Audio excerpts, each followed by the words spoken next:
যুক্তরাজ্য থেকে যাত্রা শুরু করেছে প্রায় ৮০ জন বিজ্ঞানী ও গবেষক। ৫ থেকে ৬ সপ্তাহের মিশনে গ্রিনল্যান্ডের হিমবাহ, সমুদ্রে বরফ গলার ধরন এবং তার প্রভাব নিবিড়ভাবে পর্যবেক্ষণ করা হবে।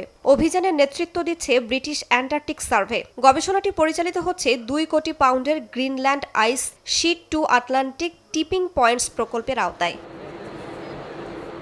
বিজ্ঞানীদের আশঙ্কা, গ্রিনল্যান্ডের বরফ গলে বিপুল পরিমাণ মিঠা পানি উত্তর আটলান্টিকে মিশলে দুর্বল হয়ে যেতে পারে ইউরোপের জলবায়ু নিয়ন্ত্রণকারী সমুদ্র স্রোত ব্যবস্থা। এর ফলে ইউরোপ জুড়ে চরম আবহাওয়া, সমুদ্রপৃষ্ঠের উচ্চতা বৃদ্ধি এবং জলবায়ুর দীর্ঘমেয়াদী ভারসাম্যে বড় ধরনের পরিবর্তন দেখা দিতে পারে। সম্প্রতি যুক্তরাজ্য ও ইউরোপে ইতিহাসের উষ্ণতম জুনের অভিজ্ঞতা এই উদ্বেগ আরও বাড়িয়েছে।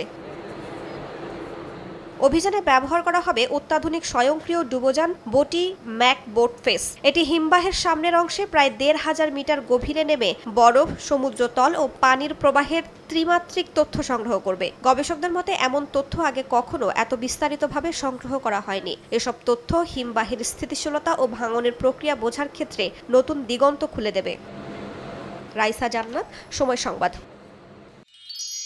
এক মিষ্টি সকাল, কানে কানে কিছু গুনগুনিয়ে বলে যায়, কাছে আয়, ভেসে যা, হাজার ফুলের ঠিকানায়, ছুঁয়ে দিয়ে ডুবে যায় সুগন্ধে শেষে মানা। তিব্বত লাক্সারি সো, বাংলাদেশের রূপ।